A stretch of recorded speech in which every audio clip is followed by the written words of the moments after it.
Hey everyone, this is Alex, and you're on ThursdAI.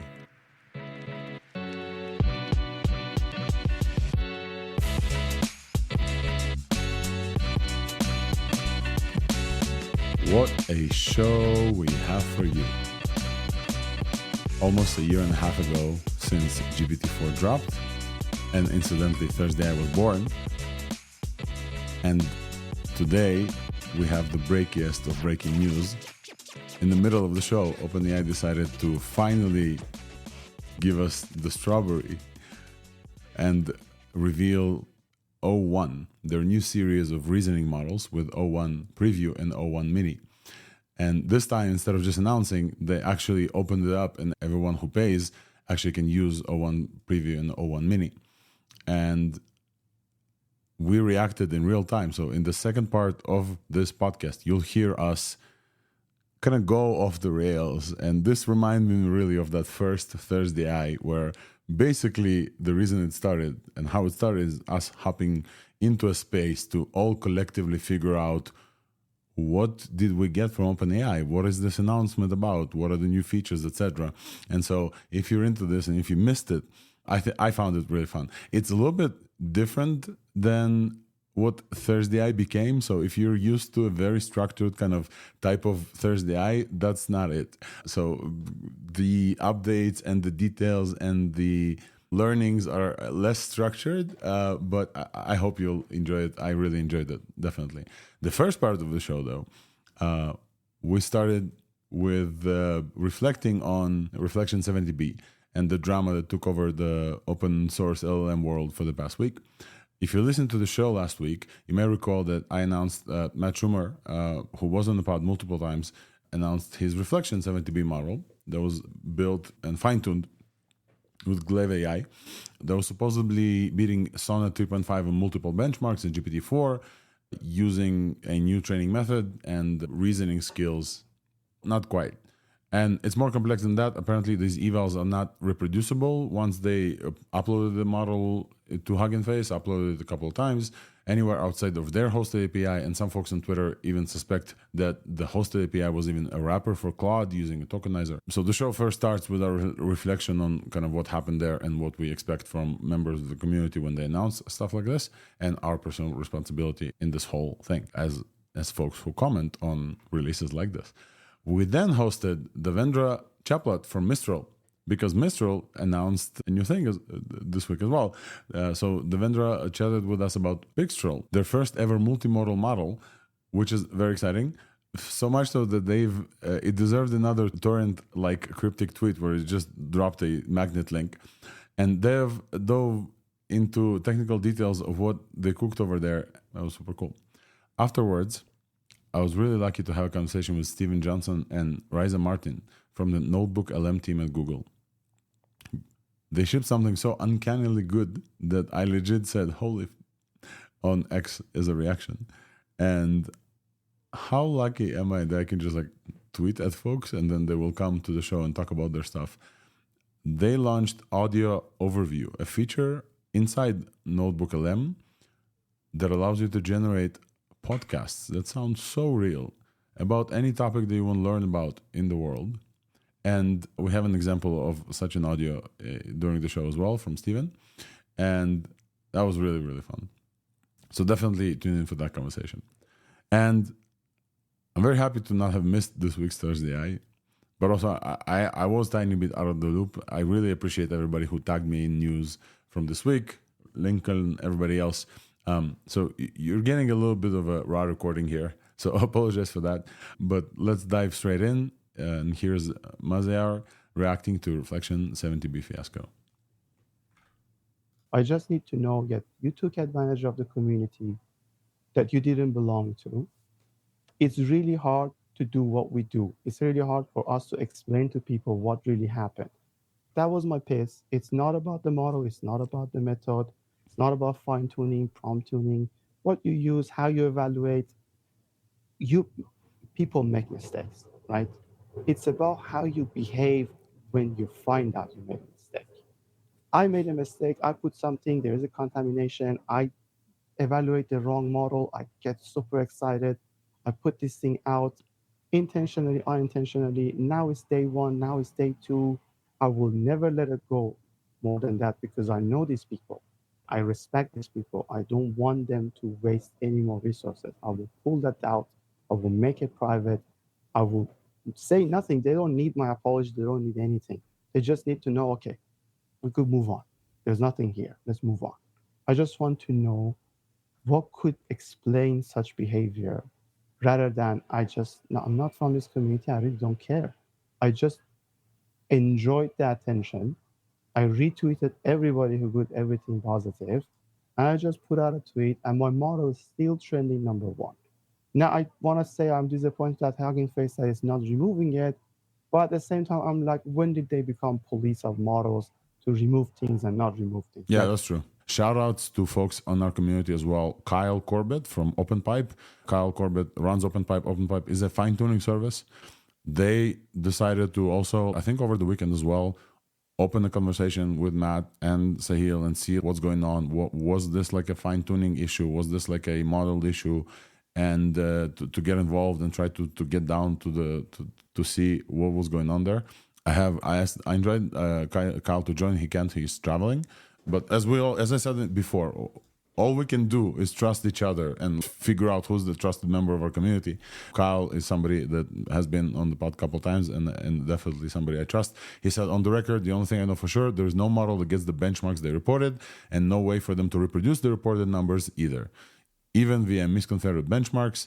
And he talked about setting up a channel. Another shout out is to Alex Atala from OpenRouter. OpenRouter, also Alex was a guest on this pod, and there was a conversation with Alex. OpenRouter hosts and pipes a lot of models as well, and they also did a hosting or a routing through a model as well. And all of these folks tried to help Matt and Sahil to see whether or not there's a reproducible way to get any of the models or an APIs to show us these evaluations, and there wasn't. And somewhere here lies something that's not kosher. I'm not sure exactly where, but definitely there is also a thing that I do personally, and I will take my personal responsibility here. Whereas when things release, especially when things release like a second before I go and hit that publish button, where I want to tell you about, hey, this is a new thing for you to notice that you should take a look at, where there's not enough time. Like Mazi said, even if it's a 405 billion parameter model, even if it's a 70 billion parameter model, there's some amount of trust on the kind of the respected people in the community where not enough time to test or verify all of the information. When big companies release those things, we trust their reputation that they will verify everything that they do. When organizations like News Research, like RCAI, like folks like this that we also like, we know, we've seen DeepSeek, we trust multiple times they release. We also trust, we republish their stuff without double checking, triple checking. Obviously, Quen and folks, Jun Yang from Quen is often here on the panel with us. When Quen releases this stuff, so far, the track record has been perfect. Like when Quen releases evals, those evals usually reproduce 100% to the fact that they ran them. Contamination doesn't exist as well. And we will do better on our part. We'll do better 100% to give you clear news. Wolfram, go ahead, please. I just wanted to say that I have seen a lot of releases where shit happens. So some tokenizer misconfiguration or stuff happening. It happened to Mistral, it happened to Llama, it happens to everybody. But the thing is, how do you react? How do you deal with it? And that is what Mazi said about you can explain a lot, and all he said didn't make much sense, but I wanted to give him the benefit of the doubt. But his actions or inaction, that was what really made me a bit upset or sad or mad. That was the real problem, I think. Yeah, like Mazi said. I agree. There hasn't been a lot of inactions. I agree, and we will see. We will see. It would have been a great chance for him to come to the show now and say something, and no reaction. Huh? Yeah, that's true. All right, folks. I think we still have a bunch of stuff to talk about, and in the open source, Nistan and LDJ, and maybe last thing, and let's move on.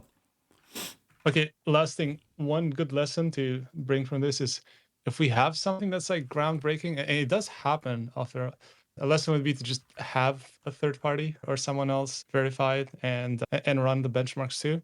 And number two is to actually fix a lot of the benchmarks. And maybe we can make some tutorials on how people to run their own, because it's going to be pretty messy to actually set up LM eval harness. And that's not a very accessible thing right now for people to just run benchmarks. The models are accessible, the inference is becoming more accessible, but to actually run it and verify it, it's not. So that's another thing we could all improve upon. So yeah, I'll leave it at that. All right, folks, we're moving on. We're moving on because the next thing that kind of didn't get the attention it deserves, and it deserves attention, is DeepSeek v2.5.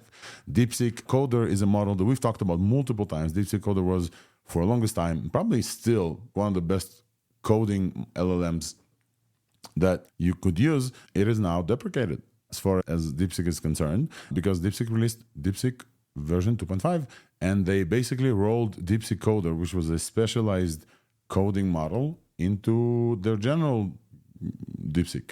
And now let's take a look at some stats. Let's hype it up a little bit. Let's give it the kind of the justice it deserves. One of the things that the outcomes of kind of the hyperbolic labs as well is that they took down reflection and they put up DeepSeek now, and you can actually try DeepSeek v2.5 on hyperbolic, I think for free as well. So compared to DeepSeek v2, 2.5 has 89 human eval score. Empty bench is crossing the 9 threshold. So it's more than GPT 6.13 from last year. It's coming very close to GPT-4 Turbo. It's higher than V2 by quite a lot. DeepSeek V2 was 8.8 on empty bench. Empty bench, remember, is a benchmark that is LM as a judge, so you get tested with another LM on your responses. Let's see. And on code, I think it even beats GPT on some code stuff. Places top 3 in the line bench, surpassing GPT-4 and close to GPT-4 Turbo. So, quite an incredible model. Folks, had a chance to try this one between the craziness. What do we think about DeepSeek 2.5? I've spent a lot of time. But by the way, I'm a frequent DeepSeek shill, except for this time. But I did spend quite a lot of time using it and evaluating it, and also with Alpine for Aphrodite engine to get it to work on Intel hardware. Because there are still some bugs with Llama CPP where it works okay, but it uses up too much memory. And to be honest, the past model was so good that I didn't notice a whole lot of improvement over it. But also, I have a very limited use case. So I just dump a bunch of context from a code base and then ask it questions. I haven't used it as a regular conversational side, and the benchmarks on that end have actually improved quite a lot, and I have not evaluated that, but I do intend to release the newer quantizations and actually run the benchmarks on them so that people know if it's quantized how much performance they're losing. So in some end, the entire sleepless nights from trying to figure out reflection has helped a lot in this regard. But yes, so I noticed it. I tried it. It's great. It wasn't. I couldn't notice that much of a difference from the last model. And yeah, overall, you should use it. It's pretty hard to go wrong with DeepSeek. The reason that it is so good overall is because I would almost consider this like a level 2 or a next gen architecture for mixture of experts models, because it's not like a regular MOE like Mistral does. It has you have 32 or 60 layers, and each layer has 8 experts. With DeepSeek is it routes, so each layer ends up routing from a pool of experts. So it's like a higher order which has this whole like pile of brain, and it just like picks every time from that. So in terms of intelligence per active parameters, so what does that mean is it's a big model. It's a 220B. So that means in 8 bits, it's going to be 220 gigs. But the amount of gigs that are worked by the CPUs or the GPUs where you run it, it's only about 23 or 21 gigs. So those are the only active parameters, and the rest do not get used for each token. And those change. So it's a different 20 gigs out of that entire brain, so to speak. And yeah, so as far as an architecture is much more advanced, is probably the most intelligence that you can get per active parameters. So in terms of like actual compute that you're spending to run it, not to store it on the memory, it is actually, but it's probably the best model right now for the efficiency side. Yeah, and I think Yam and the others wanted to say. Yeah, go ahead. And then I just want to say there are many listeners, so I'll just repeat that in the most simplest language possible. It is per intelligence per amount you pay, the cheapest. The most intelligence per the amount you pay. Yeah. I love that. Yeah, for the amount, it translates directly to the amount of memory you need to run it, but as you run it, it is the cheapest if you take it as the amount you pay. You can pay more and run a much larger model, but this one is one of the most efficient ever. It's a great model. So you can go wrong with DeepSeek. Every single model is just a bomb. It doesn't matter which one. They are great, seriously. Yeah, I think intelligence per watt is a very good indicator that we've just made up recently. But it's love this. If you run it at scale, you're gonna measure how much intelligence per watt you get, and it is pretty much the best one now. And when you run it at scale, the memory issues are not as big of a deal because you're running huge banks of card memory anyway. Yeah, you should try. I think the easiest way, again, it's either on hyperbolic.xyz or DeepSeek.ai themselves, their website themselves. Folks, Devendra Chaplot from Mistral is here with us. Devendra, welcome to the show. Is this your first time here on stage? Yes. Oh, that's awesome. So first of all, welcome. We've been following each other for a while, and I think we've met at this point multiple times, and you guys have released. So first of all, maybe for folks who don't know and don't follow you, maybe give them a little bit of an intro to who you are. And also, I would love to chat with you about another of those interesting cryptic torrent links that your main account seems to be dropping lately. So please feel free to introduce yourself, and then let's talk about the breaking news from Mistral this week. Yeah, I'm a research scientist at Mistral. I worked on Pixtral, the most recent multi-modal model we released. And before joining Mistral, I was working in Meta in the Facebook AI research lab. And then before that, I did my PhD back in Carnegie Mellon. That's awesome. Welcome to the show, Dev. And this week, another cryptic torrent.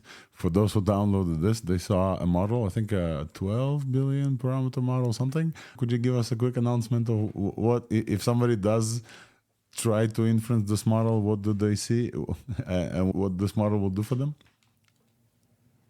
Yeah, it's a 12 billion parameter model. And it has a 400 million parameter vision encoder inside it, and it's supposed to be used for image plus text understanding. So it's a multi-modal foundation model. That's so cool. This is the first, just to be very clear, this is the first multi-model from you guys, and you call it Pixtral. Pixtral, of course. Yes. That's incredible. So what can you tell us about this 12 billion parameter? You said vision encoder built in. Yeah, tell us about this. What is it used for? I think you guys had an event yesterday that you presented at as well?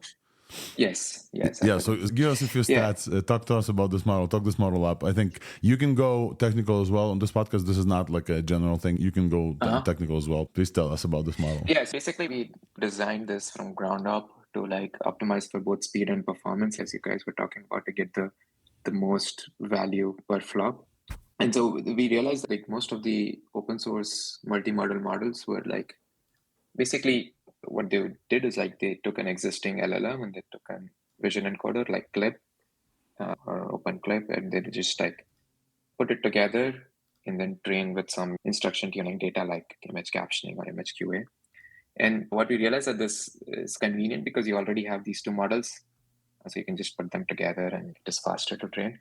But then it has many limitations. So for instance, one big limitation is all these vision encoders, because they are trained with computer vision in mind, like object detection and segmentation and captioning. They have a fixed resolution, like 224 × 224 pixels or 336 × 336 pixels.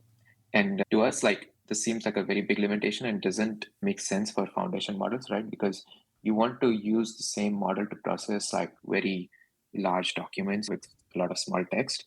And you also wanted to process like very small images like clip arts and icons and things like this, right? And so it doesn't make sense to have a fixed image resolution for all images. And so we basically trained a vision encoder from scratch to support variable image sizes. And the way it works is very simple. Like you just pass in the image at its natural resolution, and then you convert each patch of 16 × 16 pixels into an image token. And then you just flatten these image tokens into a sequence. Then the only key thing to add here is like you have to add image break tokens between each row of image tokens, and then an image end token in the end. And that is to tell the model what is the aspect ratio of the image. Because if you have fixed image sizes or like square images, then you don't have to tell the model implicitly understands this. But because you have variable image sizes, variable aspect ratio, you have to have these image break tokens to tell the model it's 4 × 3 image or 3 × 4 image, because after flattening, it will just be like a 12 pixel, right? Or 12 tokens, right? And it's once you do this, it's like actually very simple to implement, because you just pass the image and you don't need to resize it, you don't need to pad it, you don't need to have tiling and things like this, right? You just pass it as is, and then the vision encoder converts it into a sequence of image tokens, and then you pass it to the LLM and ask it to predict That's awesome. text tokens. So I have a few questions from folks here. A follow-up from myself is that, less technical follow-up, of course. Can people already try this model? So obviously, you guys released this. I want to follow up with a few tactical questions. License, and can folks already try this in the chat and the platform? Yeah. Could you? The license is Apache 2.0. Oh, amazing. Wait, hold up. I have a thing for this. We'll always celebrate open source when it comes. And folks in the audience, please react with clap emojis, because when Apache 2.0 model comes, that benefits the rest of the community always. Dev, can we try this model already? Yeah, we put the model weights on the torrent, of course, and then we also uploaded it on Hugging Face later on, yesterday. And there is also the tokenization code in Mistral Common repository. So I would highly recommend using the Mistral Common and Mistral Inference repositories to ensure correctness. And then it is also going to come to Lasha tomorrow. Maybe not tomorrow, maybe on Monday by latest.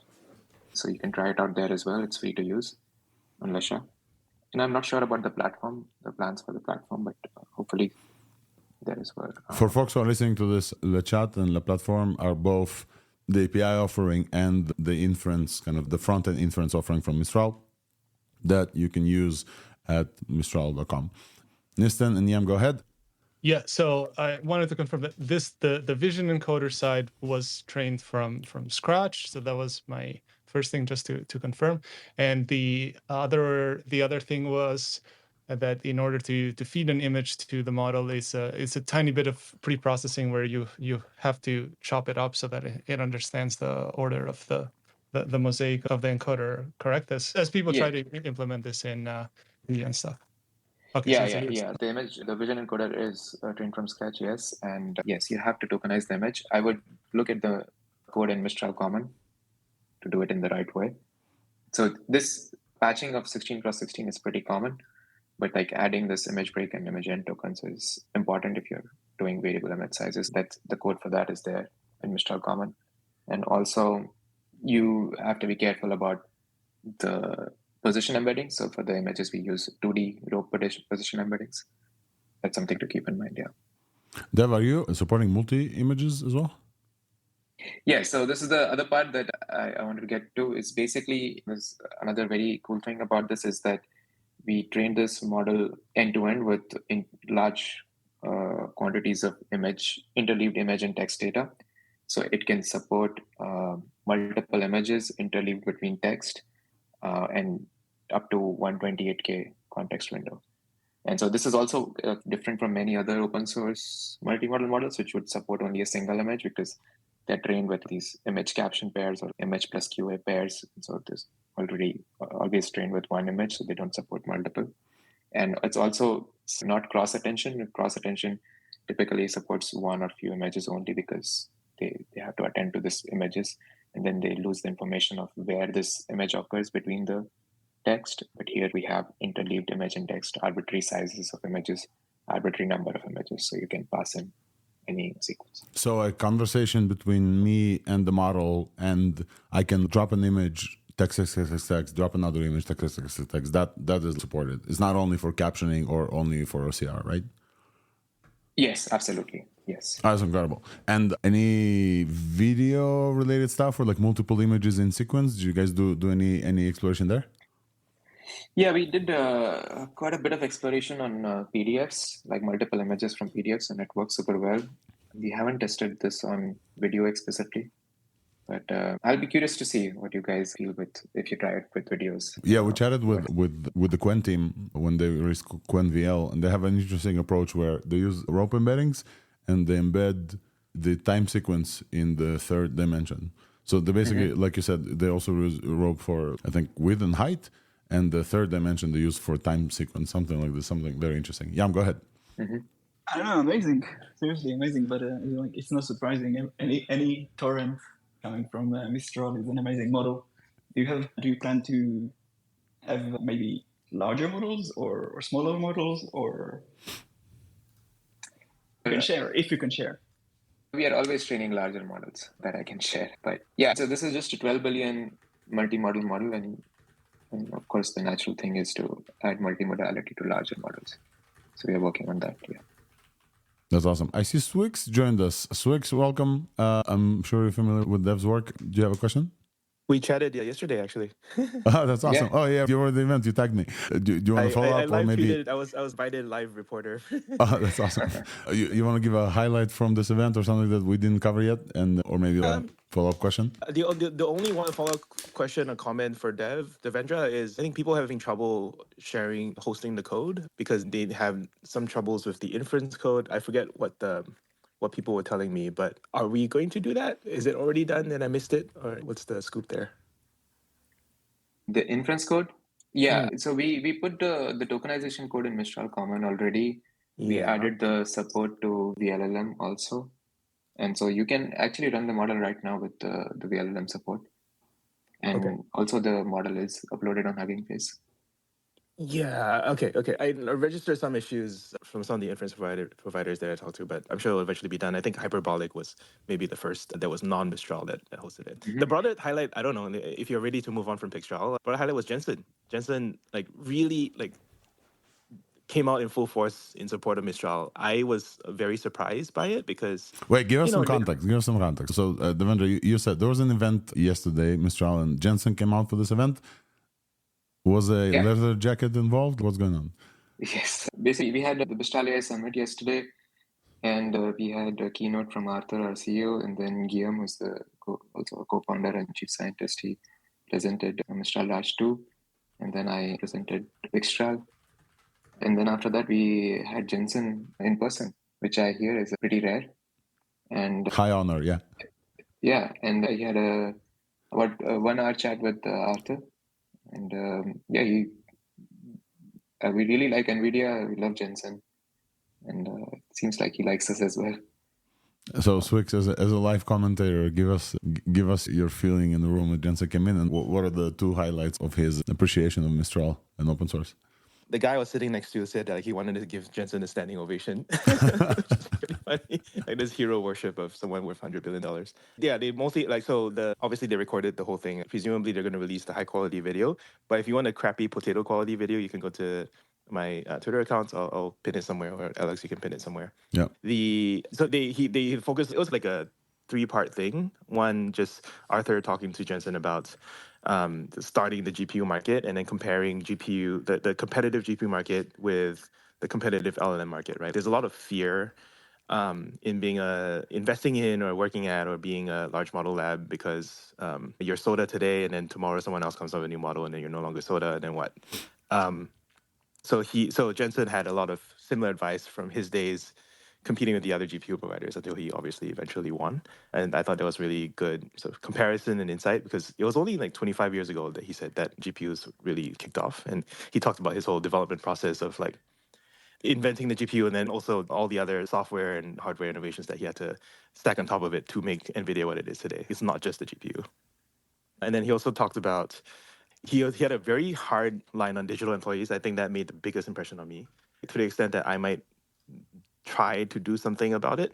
But basically, he said NVIDIA has, I forget the actual number. He said like NVIDIA has 200,000 engineers, and he wants 2 million digital employees helping those 200,000 engineers. Wow.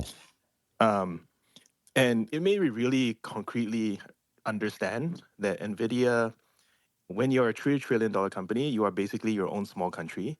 And why not have your own language model lab inside of NVIDIA?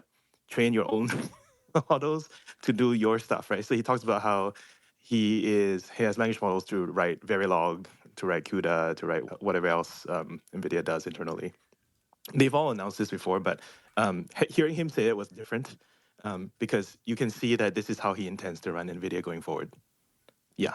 I don't know, Devendra, you were there. Oh, he just left already. Yeah, it looks like Oh, sorry. Oh, no, did I yap him off stage? No, I don't think he did. I think maybe we've tapped into Devendra, or Spaces could have dropped him as well. So, Swix, first of all, thank you for coming up, but also I wanted to thank Devendra for coming up and telling us a little bit about Pixtral and going a little bit deeper into the incredible release from open source, because obviously, everything that Mistral does is fun. They also recently announced, I think, this was like their AI day. Jensen descending on you in person with the leather jacket, I think, is definitely a great sign as well.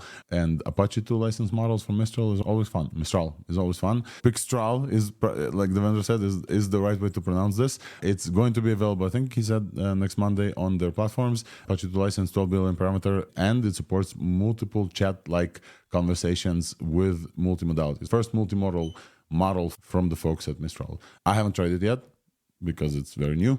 And there were some issues with hosting it, like Swix, like you said, but hopefully they will resolve as well.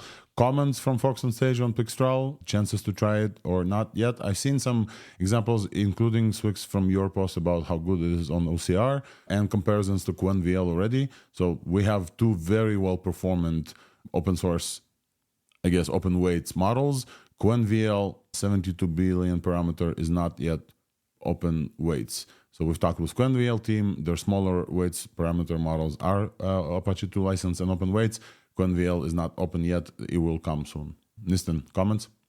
Yeah, there was some criticism on it being disappointing when it's compared to QuenVL 7B.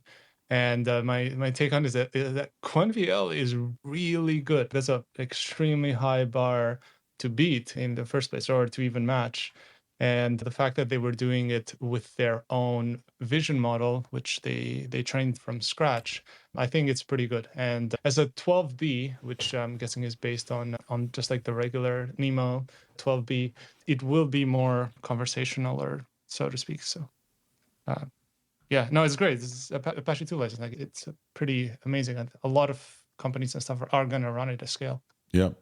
And there's always, when Mistral does something, the fine-tune community accept this with open arms and starts the fine-tuning processes. Like I see Mazi, you're already reacting, but like the cauldrons of fine-tuning start churning the second the torrent link drops. So I'm pretty sure that this will just go significantly going forward. Hopefully this is not like an indictment of Mistral, but I was a little bit disappointed to see that there's no video, because I do expect video to be part of this. Like we heard from the folks from Quen that video and sequenced images, which is basically video understanding, is in their training data set. And so I am expecting this to come from Mistral, and hopefully folks will fine-tune for that purpose.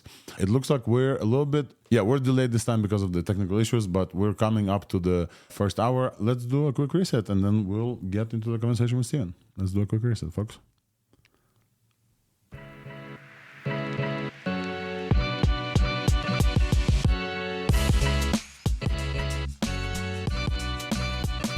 Everybody who's joining us in the middle, we're on ThursdAI, September 12th. My name is Alex Volkov.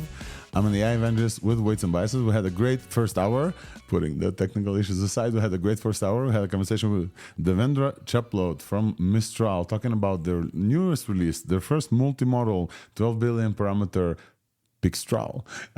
And Devendra gave us all of the news about that new release from theirs. And also we heard from the fact that Jensen was actually at their AI day yesterday. And we heard from Swix, who was there to cover that event as well. We heard the technical details. We also reflected on reflection, which was kind of the hot new thing, the thing of the moment for the past week from in our community. We talked about our part in this whole drama as well.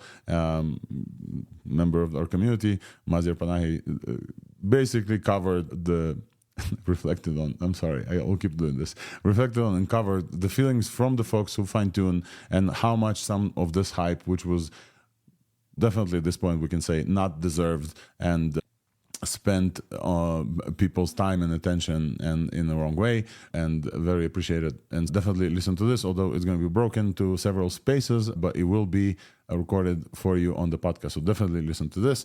Before we move on, I want to remind folks that we, as in Ways and Biases, we have a hackathon coming up on... It's actually going to be next week at San Francisco. If you're in San Francisco for anything like the PyTorch conference, or you're going there for the Hugging Face party or the news conference, whatever, please join us on our hackathon. It's September 21st, 22nd. We're going to build them as a judges things. We call it the Judgment Day Hackathon. It's going to be awesome. I'm going to be there. I'm going to MC. I'm not going to be a judge, funnily enough. So my judge to pay costume is going to stay here at home. But I'm going to MC. We're going to have amazing judges as well. We're going to have, if you remember this crew, the 6 people who wrote What We Learned from LLMs last year, it was a very popular essay that they wrote, like 3 essays. And then they also did a super popular course. Like I think 3 of them will be judges on our hackathon. So definitely worth coming and hacking with us if you're into this thing. So that's a little plug from Weights and Biases. And I would love to see you there. And if you're coming because you heard about this hackathon on ThursdAI, as always, if you meet me, give me a high five. I would love to know that you're a listener of ThursdAI when I meet you face to face. With that, I think we're moving to our next segment of the pod, which is usually from big companies and APIs.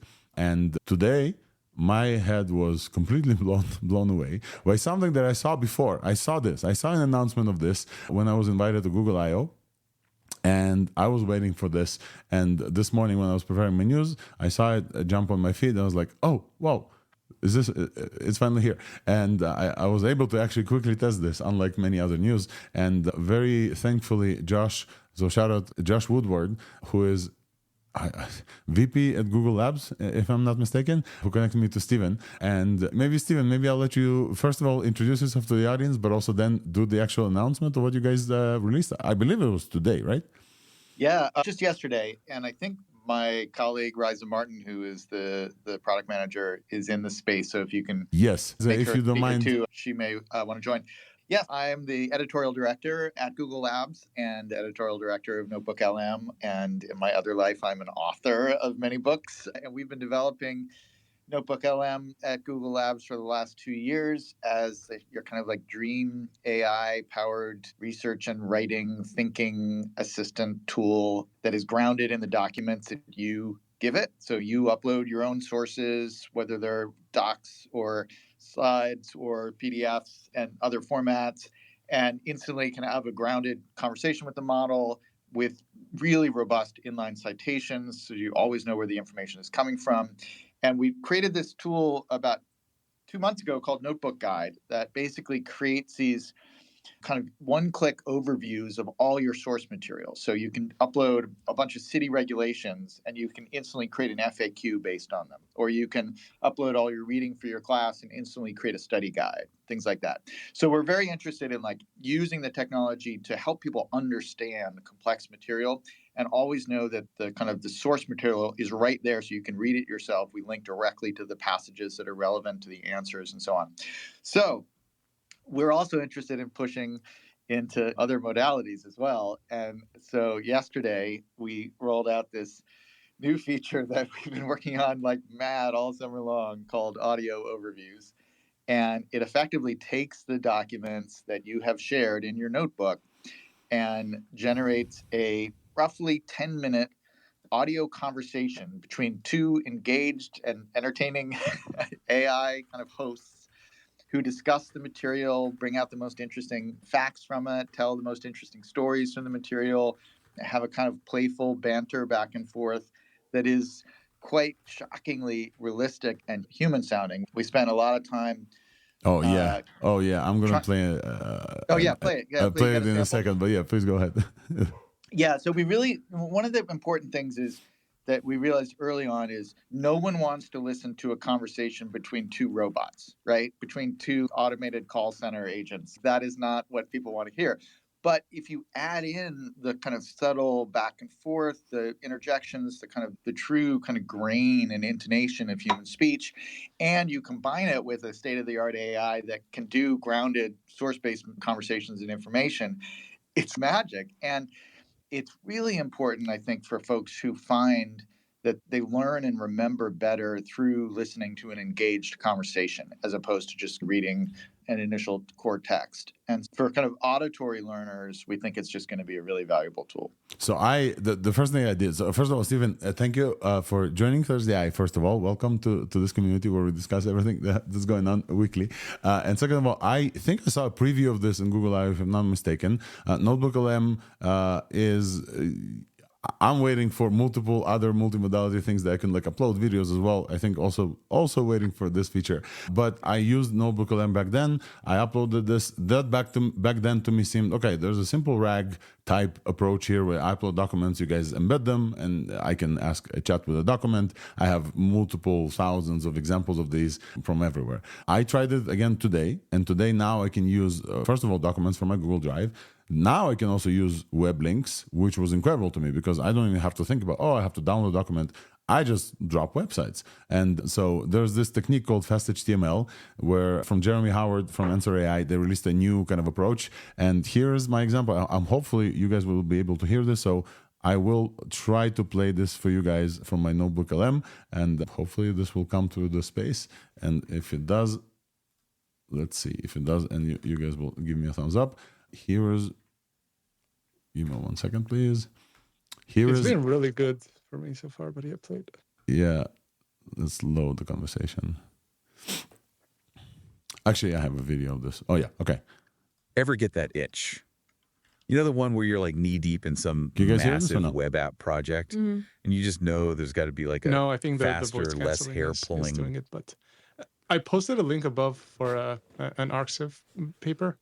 I think I might be able to actually play it because I've got my computer here, and I don't think the noise canceling. I'm talking through my phone, so let me. Give us a sample. Briefly, so what I shared on Twitter yesterday was. Sorry, I'm just loading it up. I took one of my books, my most recent book, and I just gave it the full text of it, a 300-page book, and said, "Okay, generate a discussion of this," and this is what I came up with. Get this. Can you hear that? Picture a world where the hottest tech isn't microchips or the internet, but dynamite. Yeah, dynamite. And it's not just blowing stuff up. Big skyscrapers, railroads, massive engineering projects, but also, you guessed it, assassination attempts, terrorist plots, all that volatile stuff. It's a wild period, right? Wild is an understatement. And that's where our deep dive today comes in. We're cracking open Stephen Johnson's The Infernal Machine, a book that digs into this explosive era where dynamite, anarchists, and the birth of, believe it or not, modern data collection all collided. Yeah, get ready to have your mind blown because the connections he makes are mind-blowing. Absolutely. Yeah. And I think a lot of... There you go. That's a little sense of it. So they talk in this one for about 11 minutes. And what's amazing is listening to it as an author, they really pull out the 3 or 4, it's a complicated long book. They pull out the 3 or 4 major themes of the book. They bring in a number of the characters. They kind of relate some of the stories, but they also ruminate on what it all means and the significance of it all. I caught one tiny little factual error. They mentioned something that happened in 1914, and actually they say it happened in 1913. But other than that, it was factually 100% accurate. And more than that, its ability to get to the heart of a complicated topic and translate it into something that is interesting to listen to, but you can also learn from, is just really remarkable. We've had this all along with the kind of text-based guides that you can do.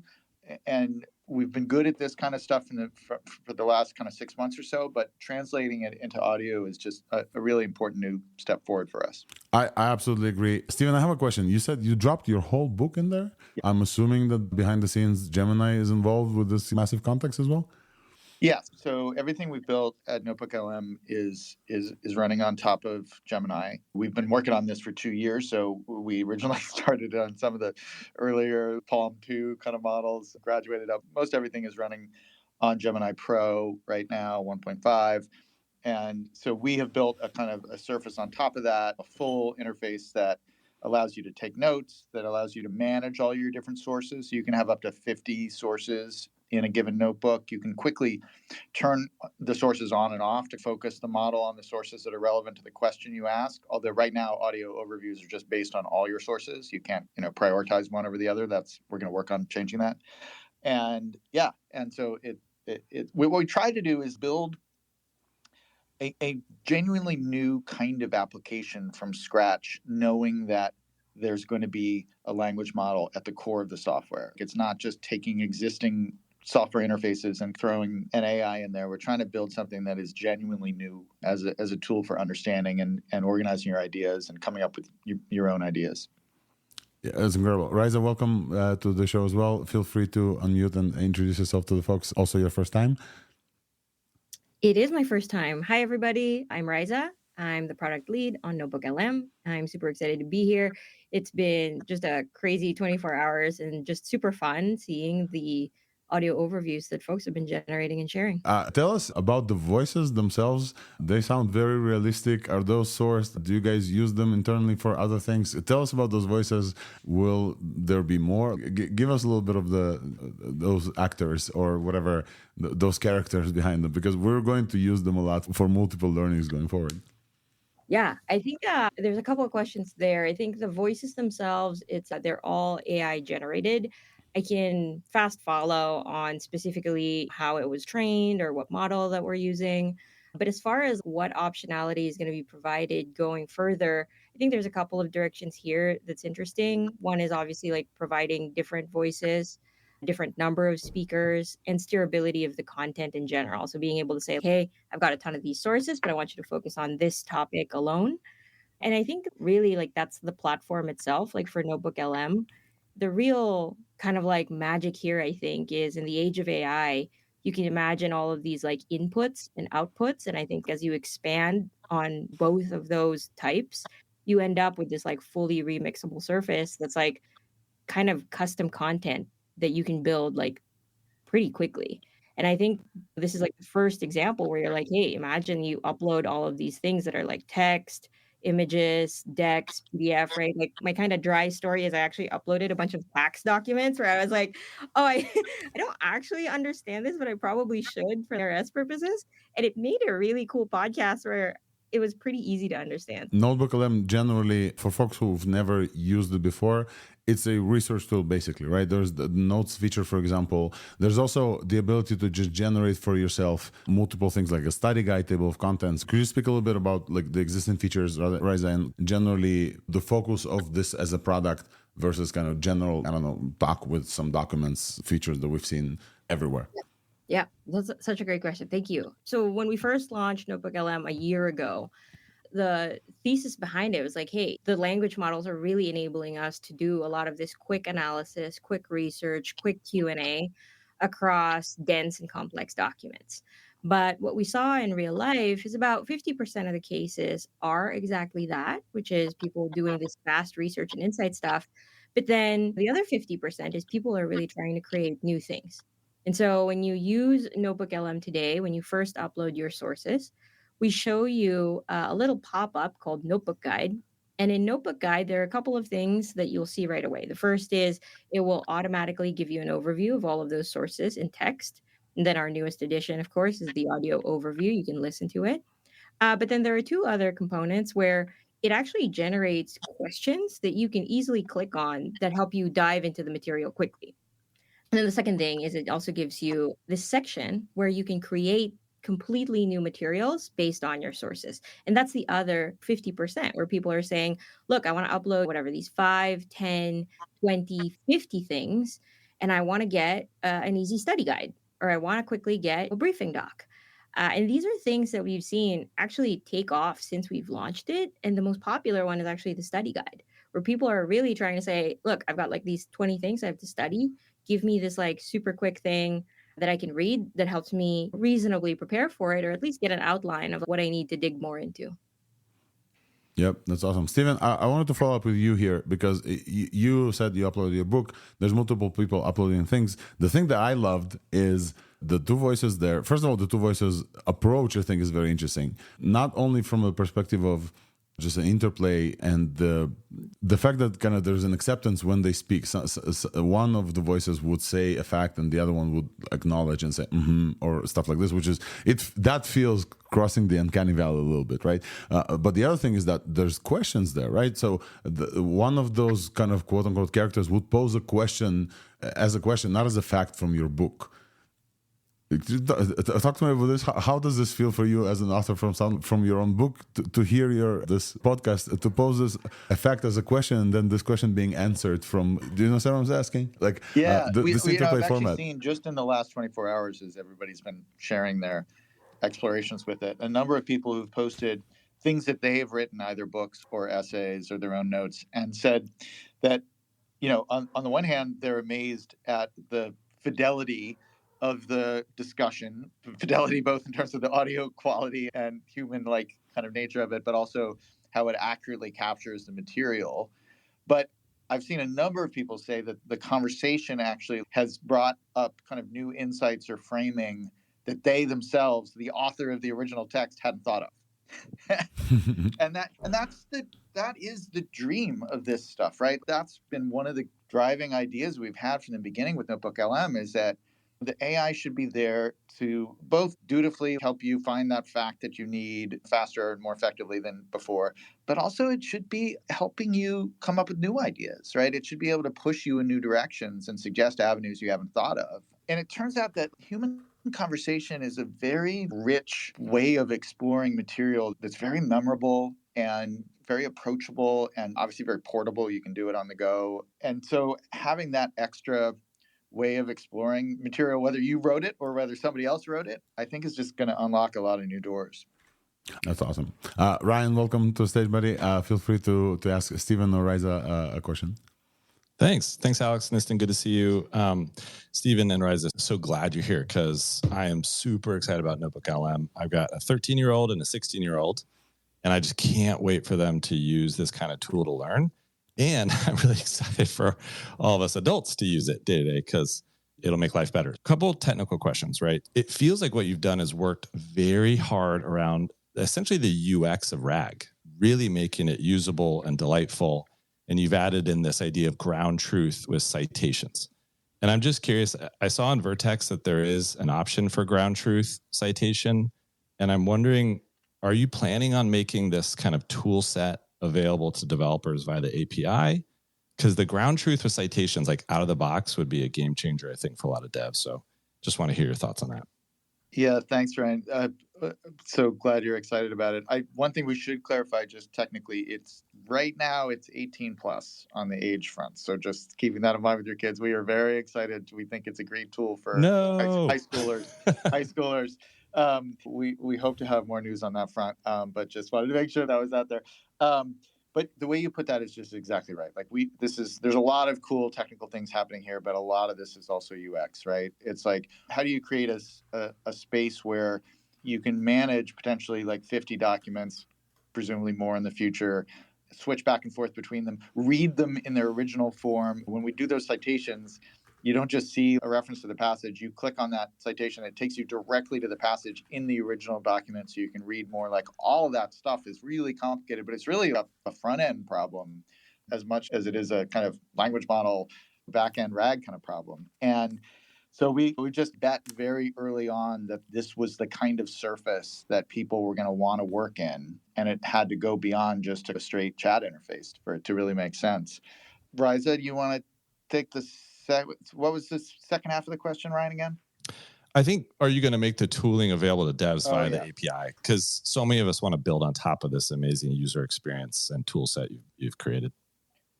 Yeah, I mean, I can answer that. I think that inevitably Google productionizes these things through different channels. I think Vertex is the channel with which we propagate these developer tools.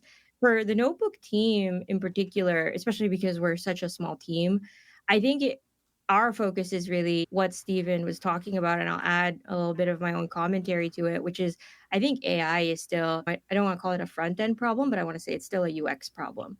It's like such an exciting technology, but I think every time I talk to people, there is still this barrier of what do I use it for? How do I use it? Like the blank chat box, I think more and more people are like becoming acclimated to it and writing these incredible prompts. But I think it's really like at the product layer that we have such a huge opportunity to bring this to people and make it really useful. So I think TLDR, ultimately, I think Vertex is going to productionize a lot of these things for developers, but for the notebook team, really just focused on making it easy for people in a no-code way. So first of all, Ryan, thank you so much. Steven and Raiza, thank you guys for joining. I know you guys are sharing your time. I know, Steven, you said you have around 20 minutes. Folks should go and try this right now. I believe it's free, Raiza, correct? It's now free for folks to try, which is free. Just incredible by default. Like, you don't have to pay for this with your Google account. You just go, you try it out. It's free. It uses Gemini Pro behind the scenes. Just there's no reason not to try this. I have one last question to cap this off before we go to breaking news, which are very exciting. Let me, maybe one last thing, Raiza, on the topic of kind of like the exact details. For study guides, it's very important to know whether the right acronym was said. In my example, it was a wrong acronym. So I heard the podcaster say something very confidently, and the acronym was wrong. And I know for a fact that the text material had the right acronym. How do you guys think about these issues from LLMs? Obviously, hallucinations is a known thing. Could you give us like a last maybe answer on this topic? Because in the field of learning, it's very important to get things right. Yeah, absolutely. So for those ones, we pay especially great attention to them. And yes, for sure, do the thumbs down button. And we do have the Discord. It's our number one source of folks giving us this feedback. And we've had really good, I want to say like donations of this feedback where they note inaccuracies or hallucinations. And ultimately for us, it's just like hill climbing. We have to keep figuring out like why they occur and trying to reduce the rates of it. Yep.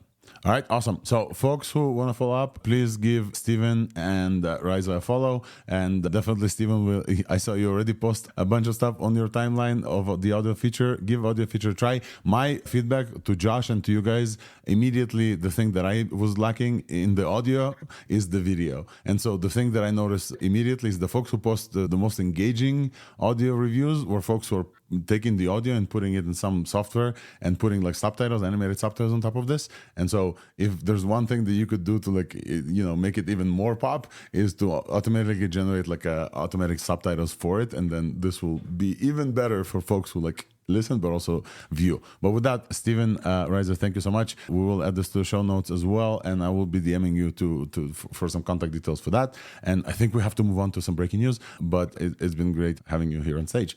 And thanks a lot. Thank you. And we're moving on. AI breaking news coming at you only on ThursdAI.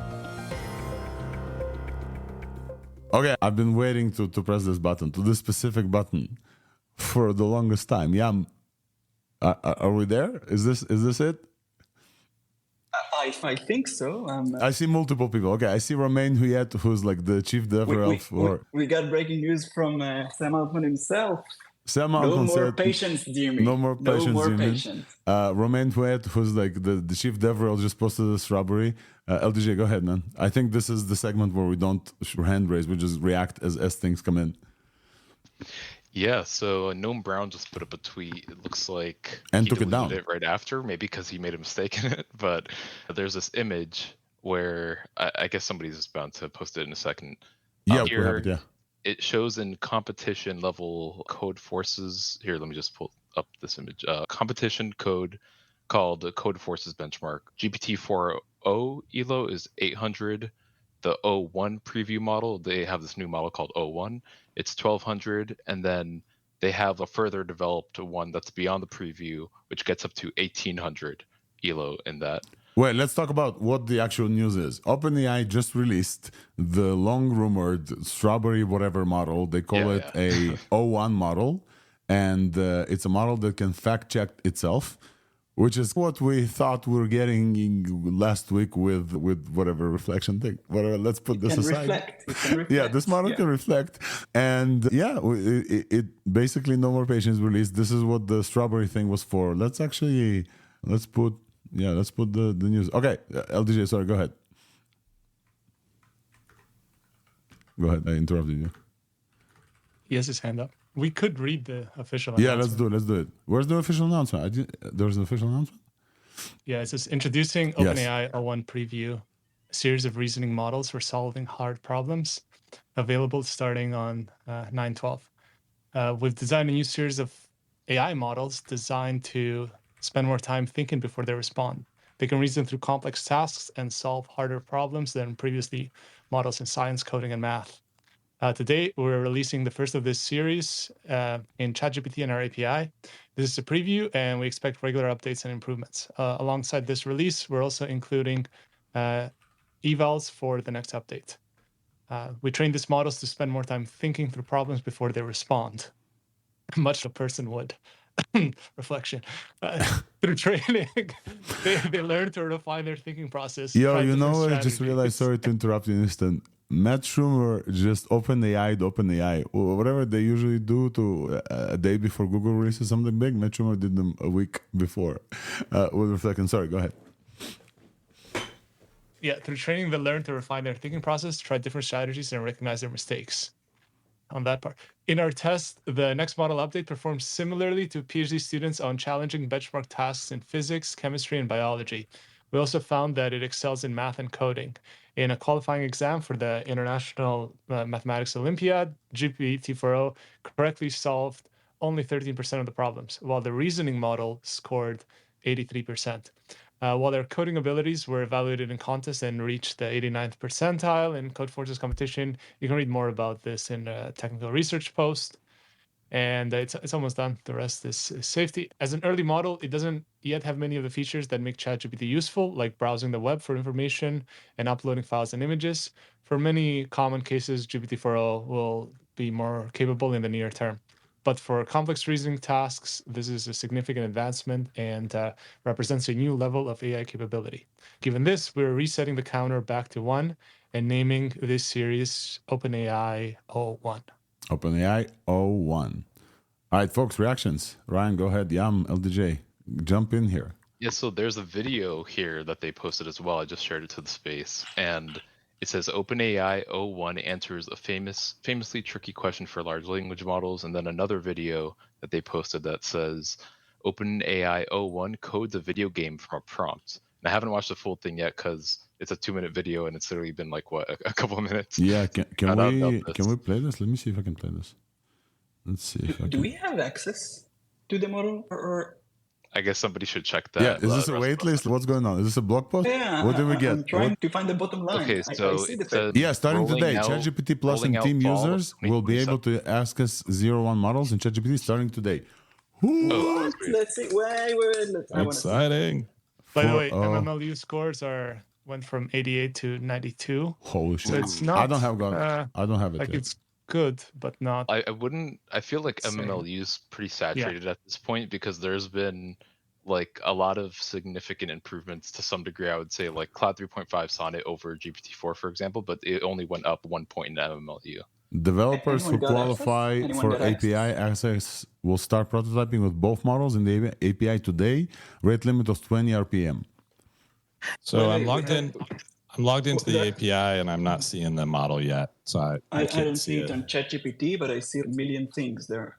There is a mini one and a large one. And what is going on, guys? I don't. Do we get it yet? 30 messages a week is basically communism. We should complain. Tell us how you really think, Nistan. We're trying to ration our API calls. Let's talk numbers. What do we know? What is the groundbreaking numbers that we know about? So I had some benchmarks from Noam Brown's tweet that I'll read out here. He deleted the tweet right after, so I can't put it up on space, unfortunately. But in competition math, apparently GPT-4o got 13% accuracy. I'll post it. Hold up. I have the exact the full image. Oh, okay. Here's the numbers. The O1 preview got 57% accuracy, while GPT-4o gets about 13%. And then the full O1 gets 83%. And then in competition code, GPT-4o gets 11% accuracy, while O1 gets 89% accuracy.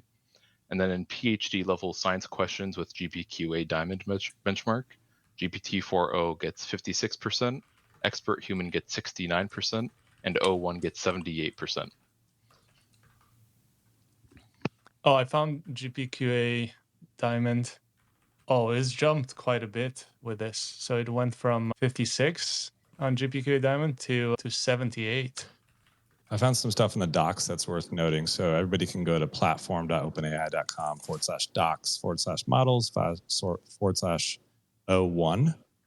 And the model is called O1-preview. Context window is 128K. Max output is 32K. And training data is up to October 23. No pricing that I can see. Wait, folks, can we talk about this? That this is one of the coolest breaking news on ThursdAI ever. I don't know. Hit the button again. Yep. And here in the MMLU categories, apparently GPT-4o scored 79% in formal logic, while O1 gets 97% in formal logic category. And then for college mathematics, GPT-4o scored 75%, while O1 scores 98%. Wait, repeat those. Give me the delta again. Okay, so in college mathematics within MMLU, because there's different categories in MMLU, the before score for the GPT-4o model was 75%. Now it's 98%. Holy shit. And then in formal logic, before it was 79%, and now it's 97%. Okay. Is this the model? GPT app. Is there anything in particular that we should ask it? You haven't? I don't know how many R's are in Strawberry. Wait, you have it already? Yeah, I mean, we could do that one, but I don't want to waste my 30 a week, man. Ask it how to solve the issue of interruptibility in voice models using Whisper.cpp or XCTS. Yeah, ask it to design a chatbot using open source models that allows for interruption and can differentiate between the speaker, the computer speaker, and the microphone. So I think that's a pretty hard question. I just posted this in the comments, so everybody listen. There's 2 links that are interesting. The second one is about reasoning and how it works. And it says, depending on the amount of reasoning required by the model to solve the problem, these requests can take anywhere from a few seconds to several minutes. But the API code looks exactly the same as it was before. It's just that you choose the O1 preview model, which is fascinating. I want to know about the costs. Oh, and they've got a diagram as well on how the reasoning works. They probably don't have a variable cost thing. I was expecting them to probably have something like, if on average it costs around 10 times more background tokens than the main model, then probably just have it like the API overall is just 10 times Did you guys see more per token or something. The max output tokens went to 65,000? I know. What? Oh, it talks about tiers billing. It says, while reasoning tokens are not visible via the API, they still occupy space in the model's context window and are billed as output tokens. Wait, say this again slowly. Reasoning tokens are not visible? They're not visible via the API, so they don't specify that they're reasoning tokens versus normal output tokens. Like Matt Schumer used to do? I guess. I mean, they're billed. You're not going to stop trolling, are you? And they're billed as output tokens right now. Interesting. I see. So they don't show us the reasoning, but we pay for reasoning. That makes sense. Wait, they don't show us the reasoning. We just ask the model and wait, and it should be better. Yeah. It's giving somewhat of generalized like mapping user intent, synthesizing component. Like it gives some stuff. Oh, we got pricing from Amoeba GPT. So O1 preview is $15 per 1 million input, $60 per 1 million output, and O1 mini is $3 per 1 million input and $12 per 1 million output, which matches GPT-4o, I believe. I love how this space has been thrown into chaos, Alex, as we're all trying to read the docs as fast as we can. That's fine. Well, it When seems like emergency happens, this is what we do. We collect, and then afterwards we do like a recap. This is fine. This is fine. Folks, by the way, who's listening and joining us right now, we're in the breaking news mode because OpenAI just released their O1 series of models. They reset the counter from GPT-4 to O1. So we're going to have O1, O2, O3, O4. So no GPT-5. Oh, holy shit. This is the news. Wait, hold up a second. What? There's not going to be GPT-5. They reset the counter. This is GPT-01. It's going to be GPT-02, O3. This is like the main thing that I just like completely... Did they confirm this? Yeah, somebody just read it out loud. I just realized this. Oh, is it posted on the billboard or something? Yeah, no, this was... Ryan, I think you read this. They reset the counter. Released like 6 different pages. I can't read so fast. Yeah, that's why... We need to split it between us. Yeah, that's true. We should use an LLM to... we should use O1. And somebody else read, I don't know, parts of the technical report or something. But can we use NotebookLM for this? Sorry. It looks like they one-upped alpha geometry and alpha proof on a Math Olympiad. So apparently, if I'm reading this right, it says, when allowed 10,000 submissions per problem, the model achieved a score of 362 above the gold medal threshold for International Olympiad, even without any test time selection strategy. And here, I'll try and read the surrounding things. But yeah, it sounds like they're saying that they achieved pretty much gold medal level Math Olympiad abilities here. Oh, sorry, my mistake. This is referring to International Olympiad in Informatics, which is a different thing. But still really impressive. Just to keep in mind, there were 7B models that were doing like 60% on the Math Olympia thing with tool use. Just to put that into perspective. But the link that has like the most like juicy info is the one on learning to reason with LLMs. Because that shows, yeah, that in the appendix of that has the final benchmarks.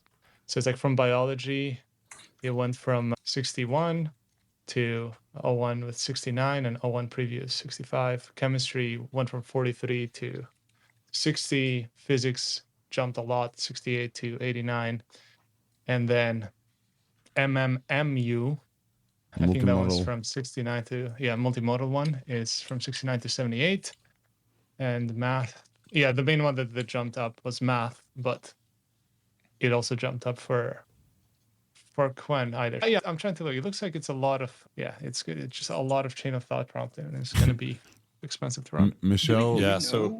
What do we know? How do they do this? What's the trick? Or we don't know? So I just posted an image, which is their explanation of how the reasoning works over 3 turns. So in the comments, just click on that image. But effectively, turn 1, you have input, reasoning, output. The input and output go into the input of turn 2. It does that again, and then turn 3, it does the same. So it's essentially multi-turn reasoning built into the user experience. And built into the actual training they mentioned. They say they have some type of reinforcement learning implementation of this where they have it be able to benefit from this during training. Yeah, and with Nistan, I did a prompt similar to that, and it's giving end of year 2023 and GPT-4 vibes, where it got to the part about interrupting and went, go ahead and implement your logic here. No way. Oh, no. It gave you the laziness answer? I posted it in the speaker channel. What? It gave you implement your logic here? All right. Yeah. Because we did see the output tokens maximum went way up. We did see this. Or at least we saw this in the API docs. One thing that people are commenting is that the function calling does not exist in the API right now. They did say that it doesn't have many of the features. Yeah. I think some other people want to speak, LDJ, but I can't hear him. Sorry, repeat that. Guys. Oh, my hand is still up, yeah. I'll put it down for now. And as far as the output token thing goes, I think we'll probably run into a similar issue we have with other providers who've opened that up, where it's, that might be the technical maximum, but I highly doubt that the model was trained on massive amounts of 64K output tokens, right? So the actual average that you'll get will likely be quite a bit lower. Yeah. The recommendation for developers is do not hot swap this one for your other GPT-4o models. Don't do this. This is for your hard challenges or super coding tasks, but definitely don't use this on Cursor. You will use this exactly like 5 minutes and then you'll be done for the month. So I'll just read a couple of things they said about advice on prompting. So number one, keep prompts simple and direct. The model excels at understanding and responding to brief, clear instructions without the need for extensive guidance. Number two, avoid chain of thought prompts, since these models perform reasoning internally, prompting them to, quote, think step by step, or, quote, explain your reasoning is unnecessary. Number three, use delimiters for clarity. Use delimiters like triple quote marks, XML tags, or section titles. And four, limit additional context in RAG. While providing additional context for documents, include only the most relevant information to prevent the model from overcomplicating its response. Interesting. So basically, don't do whatever we used to do. Like they're taking most of what we used to do to make models better, and now they're putting it in the model. But the last comment about RAG is the default suggestion for RAG. No, don't like overstuff your RAG context, I guess. Yam, you asked how they're doing this. Boris Power, member of the technical staff, one of the older folks in there, he said, first time proper RL over the space of language. Interesting. Which is, yeah. He says, this brings up memories of early days of computers getting better at Go via self-play. So basically, model looks at its own outputs. This is looking at the first, what Lucas posted. By the way, Lucas, is it okay if I post that screenshot publicly that you shared? Or I'll just... Yeah, that's fine. It's fine. Okay. Yeah, because I'm reading the review. I often give them like a hard task or a hard question and see what they'll come up with. And so it is giving more steps and it is thinking more and thinking of more edge cases than the others are, like implementing threading. But when you ask it to use some kind of open source model, it's still defaulting back to GPT-J and like the much older GPT Neo. So it's not that good. That's what I'm coming to. Yeah, like this. Okay, this is just one question, but it's probably going to be a lot better for like sciences and other things. We also have to keep in mind that one issue that they have is that most people don't really prompt the model, so like they just ask one question and they just expect it to get stuff back. So we might have much higher expectations for us to what the model needs to do, like especially if you're using it for work daily. So there's a cookbook that I just posted a link to in the comments that interestingly was posted yesterday. So I guess we missed it. Specifically using reasoning for data validation. And this is the example they gave. They said in this tutorial, we will, number one, generate a synthetic data set of medical data that contains inconsistencies. Number two, define a function that takes in a row of data and validates its accuracy. Number three, run the validation process and compute accuracy metrics, and then finally analyze and interpret the results. So they're specifically focusing on reasoning during the data validation step, which is interesting. So, Ryan, you read the comment about resetting the O1, right? Was that in the blog? No, that wasn't me. Someone else said that, but that's interesting. Somebody said that. LDJ, someone. I'm trying to remember where this was, but yeah, we said a lot of things. Repeat that. There was a comment somebody here read out loud about their resetting this, and this is why they're calling this the O1. Yeah, it wasn't me. Let me see if I can find it. I can't believe this, but I have to go to a meeting. So I'm going to miss you all. Have fun. Thanks, cheers. Alex. Thanks, Nistan. Cheers, Ryan. All right, so we don't know what they're doing and how they're doing this, but we do know that there's multiple steps involved internally in this model's thinking. We know it's slower, right? We've seen multiple already kind of folks trying this out in the new model and waiting for more results. We see incredible performance boosts on more logical things like physics, GPQA Diamond, which is incredible hard benchmark. Things like physics jump from 59% to 92% in this model, we know it's probably more expensive just because of the amount of tokens, not only because of the price itself. The price itself, we saw a table somewhere, but we know that the amount of tokens is going to be probably more expensive because you're going to pay for them in the output tokens. You won't be able to see the reasoning. The thing we saw with kind of the reflection model, or we think that we saw with the reflection model. Could never mind. I had the thing I wanted to say, but I'll skip it. What else we know? We know that the API for this is going to be very limited as well. And most importantly, we know that it still refuses to answer stuff. This is OpenAI. Like I wouldn't expect miracles. Yeah.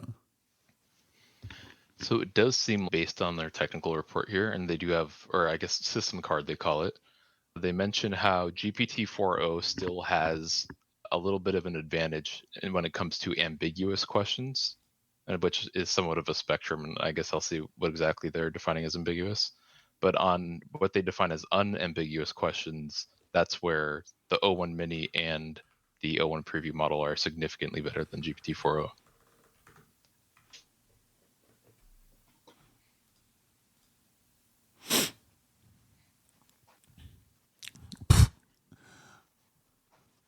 Yeah, I imagine the workflow to some extent, if you're trying to take advantage of it, is get as much of the groundwork laid out with regular GPT-4o. And then once you get like a clear idea of what exactly you want, pop that into O1. Yeah, I think it's going to probably be implemented in enterprise workflows where they need very high reliability in certain things. And it's like very objective things that are involved in the workflow.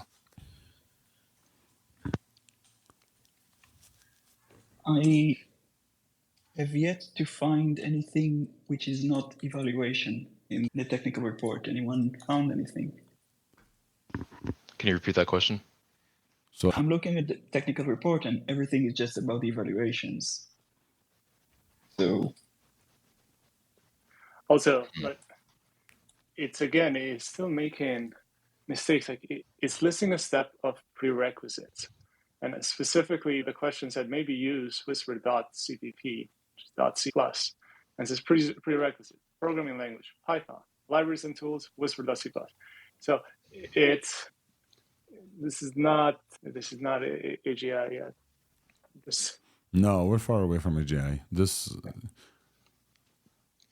First of all, we didn't get this like floated idea of a $2,000 per month subscription model. This is not it. This seems to be immediately available to ChatGPT people, even though restricted for a certain amount of. Oh, I got O1 Preview, O1 Mini as well. Fast with reasoning, use advanced reasoning. I don't see in the interface if they're showing restrictions right here. Limitation. Mm-hmm.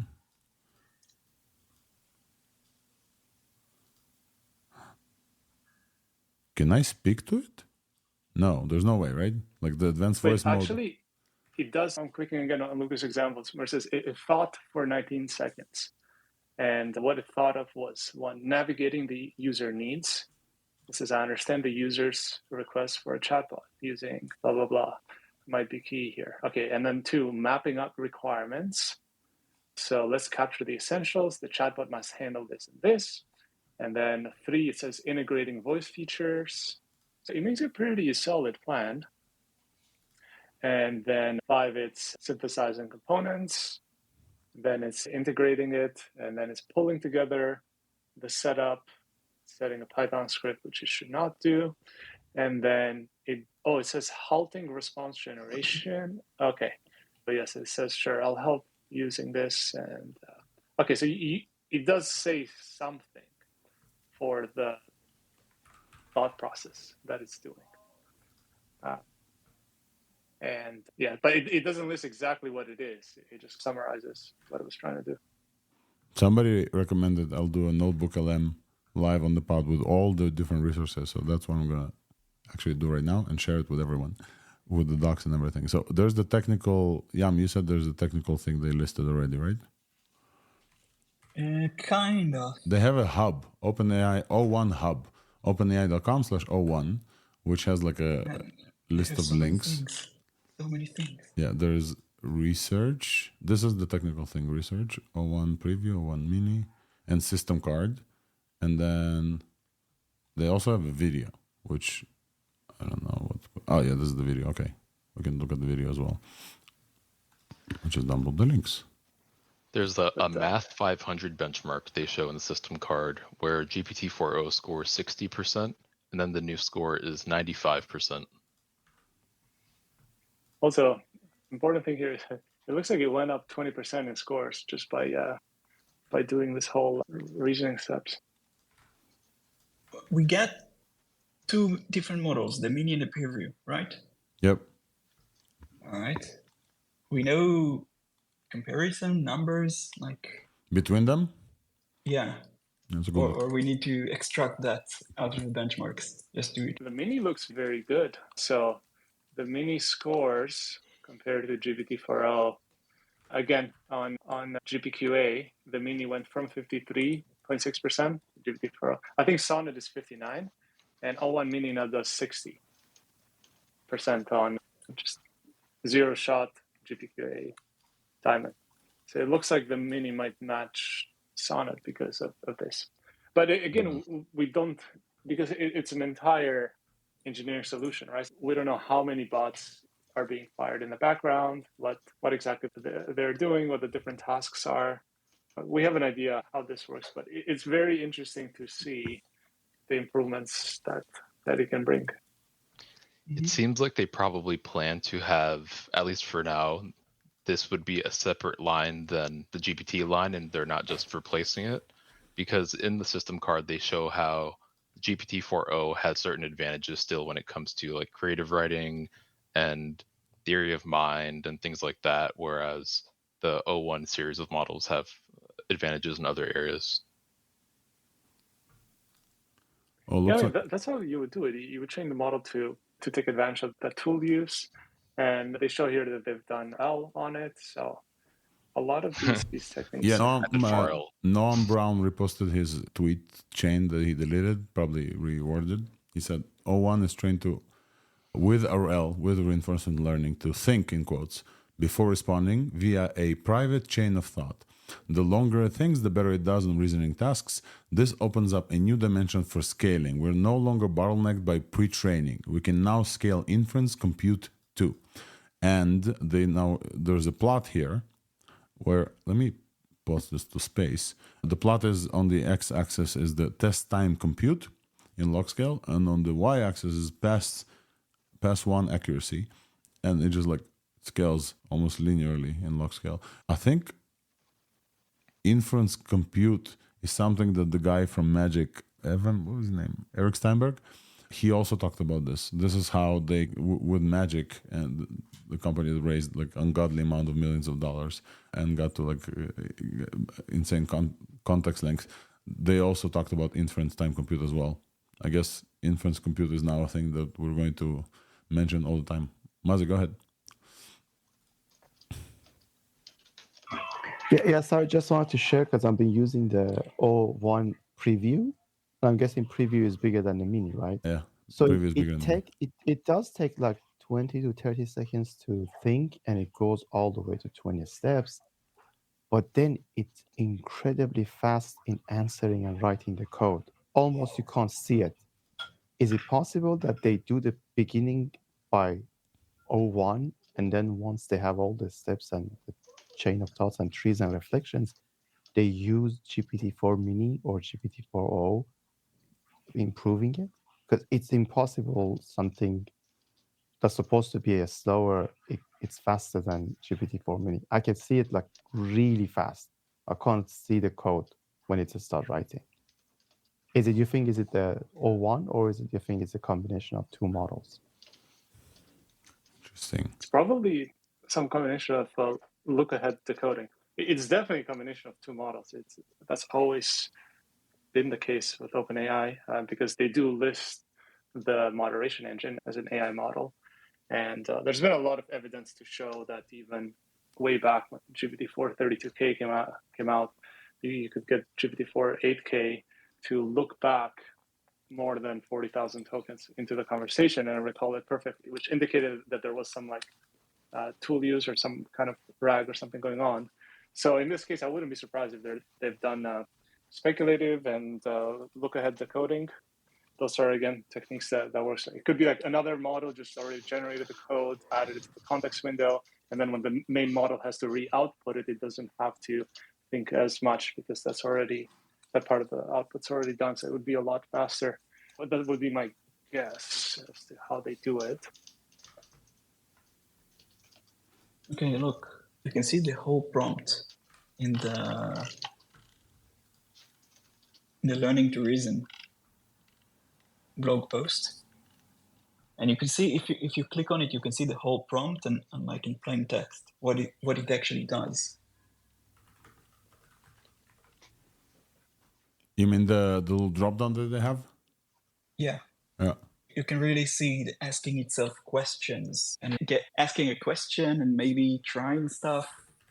For example, you have a cipher, something you need to decode, and you can really see exactly in the prompt. Maybe I'll tell you exactly what it says. It's very long. I think it's very long. But like you see, maybe we can spot the something is an anagram for something else, and then it tests it and answers itself no. And then it goes, okay, so let's try to do this and that, maybe try to substitute this to that, and then an experiment, and then no. And you can see the model asking itself questions and trying a bunch of things and trying all sorts of ideas until it got to the answer. And it's very long. And you can basically, based on this, pretty much guess some of the methods they used and how it actually works. But it's really cool. You go check it out. The mystery here is how do you get validated data for something like this? It can't be just humans. It's too much. Interesting. Go check it out. You can see the full prompt, and it's interesting to see. Just one thing. They say later down the page, those are summaries that are generated. They're not going to show us the full actual chain of thought. Just a quick shout out. This is not real. Yeah, if you go down the page, they say at the bottom, we've made the decision. Where is this? Hiding the chains of thought is the title of the section. We believe that a hidden chain of thought presents unique opportunity for monitoring models, blah, blah, blah, blah. And then the second paragraph is, therefore, after weighing multiple factors, including competitive advantage, we've decided not to show the raw chain of thought to users. Really? Oh, okay. Yeah, I'm not surprised. Do you see that? You're right. Yeah. You're right. Yeah.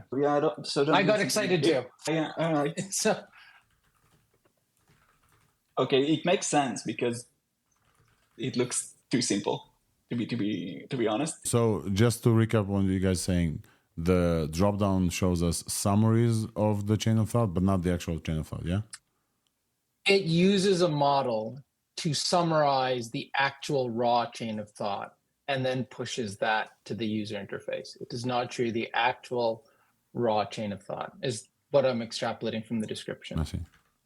There's this. Do we know if the chain of thought in the blog post is the right chain of thought, or that's also going to be the summarized chain of thought? I don't think we have access to the raw chain of thought, unfortunately. I'm assuming it's the summarized as well. Yeah, there's no reflection tokens shown on this one. The guy from AI Explained released simplebench.com. We talked about this leaderboard where the human average is 92 score, and then Claude Sonnet, the highest scoring model LLM is 3.5 Sonnet, gets 27%, right? So 27% is the top LLM, and the human gets 92.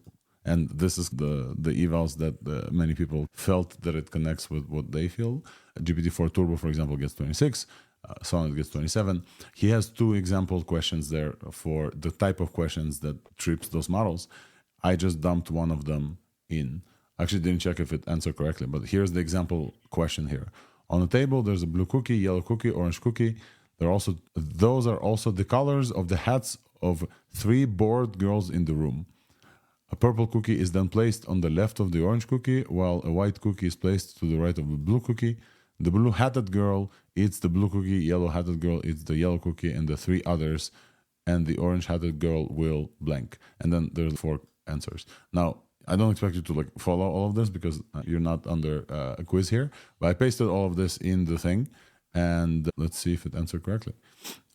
It took 16 seconds to think. It gave me a bunch of summary. Taking a closer look, I'm analyzing the scenario. I've expanded this like thought for 16 seconds thing. It says, taking a closer look, I'm analyzing the scenario where 3 cookies and 3 girls wear matching color hats, with each cookie placed between 2 others, noting the options, organizing cookie colors. It literally says, I'm arranging cookies on a table with constraints: purple left of orange and white right of blue. Working through these, I aim to determine a logical arrangement. This is so cool. This is the type of stuff that we expected LLMs not to be able to do. This is literally what it's like right now doing. That's pretty cool. This is like the little logical stuff that kind of this, I think, leaderboard is built to break models on. And then it says checking constraints. I arrange the cookies in positions 1 to 5, ensuring purple is left to orange and white is right of blue. Blue-hatted girl has the blue cookie. Yellow-hatted girl eats 3 others. And then the answer at the end is conclusion: orange-hatted girl will be unable to eat a cookie. C, unable to eat a cookie. I think that's the right answer. Let's go and click and see. Yeah, the zebra logic part exam should be a very good indicator of this, because that one's like 1,000 puzzles like this, and it's like one of the hardest things for the LLMs to do. But yeah, I have to step out, guys, but it's still refusing to give some stuff. But it looks like the technique of just running multiple models, in other words, it's pretty similar to what OpenDevin and the other ones already do to get such good coding. And we had this back and forth with Code Interpreter way back. Yeah, it kind of like it goes back and forth, yeah. I think most people that have agents set up or have prompting set up are not going to see a whole lot of benefit, but everybody else will see like drastic benefit from it guessing what the user is even trying to do. So there's that. Yeah. On both of the simple eval example questions, it scored correctly on both of them. And those are like very logic based. This happened and this happened, and then this math happened. And I just pasted the second one 10 seconds in. There's like ice cubes and melting and a bunch of like other steps. And yeah, it answered the second one also correctly. This is quite incredible. Not quite AGI, but the type of products that were not possible before related to logic, this is what they're now saying. Basically, I think Michelle Pokras, the head of API, basically said, if you had products before that you thought they're not possible with LLMs, try them again now with this model. Now, again, the API for this is very limited, and they don't recommend replacing this drop-in replacement with the regular GPT-4o. However, this is quite incredible. Folks, reactions? Ishan, what's your take? Welcome, by the way, Ishan. I don't think folks know you that here on ThursdAI. Oh, thank you. I'm happy to be here. This is a great podcast. I listen every week, although I'm not usually here in person. But I still can't wait to play with it, and I'll reserve my judgment. But exciting to see any type of new innovation and progress. And it's just, as you noted, fascinating that we just had a lot of conversation recently about this in another context about test time or inference time compute. Inference time compute, I think, models that way. Yeah, I think inference time compute is the highlight of like what we're gonna learn to be saying. The interesting thing on that though is there's this regulatory conversation happening right now, and I don't know if when they count flops, do they count at inference time or at training time? I think training. Or both. Yeah, so I don't know if that's in the actual text of it. I didn't think about this. This is smart. You're right. Yeah, it's even the definition of AI in there. When I went to look at it, I was like, oh, that seems interesting. So yeah, I don't know. And you have to, like, when you look at it over the long course of a law's history, you have to think about how it might get interpreted a decade later. And people will see inside a regulation or rule something else, or it will get reinterpreted. But yeah, I don't know. Maybe it does say purely training. I should go take a look. Actually, I do recall that after 2027, they changed one of the definitions, it says. So I should go back and take a look at that before I say anything more. Joanne Zhang from OpenAI, she's head of model behavior, product model behavior at OpenAI. She just posted a clarification. She said, a lot of hype on my feed. I worried it might be setting the wrong expectations. What O1 is? First reasoning model that shines in really hard tasks, and it will only get better. She said, in parentheses, I'm personally psyched about the model's potential and trajectory. And then she says, what O1 isn't yet, a miracle model that does everything better than previous models. And she says, you might be disappointed if this is your expectations for today's launch, but we're working to get there. So basically, like previously, like GPT-4 was pretty much better at everything than GPT 3.5. This doesn't seem to be the case here as well. We're getting a model that's better at some stuff, logic stuff, but not necessarily everything. And is not a drop-in replacement. This is new for us. LDJ, go ahead, and then Mazi. Yeah, I just wanted to say, I think a lot of people are probably in the next few days going to reduce this to, oh, OpenAI just released COD and everybody's freaking out, or, oh, they're just doing chain of thought, they're just doing this. But at the end of the day, a lot of these things, people that don't work in the space, I think they don't really realize how much research goes into these things, which at the end might seem simple, but in the process of actually developing the training techniques for this, developing and optimizing the whole pipeline of how you're having the model interact with itself. There's a lot of complexities and research that goes into that.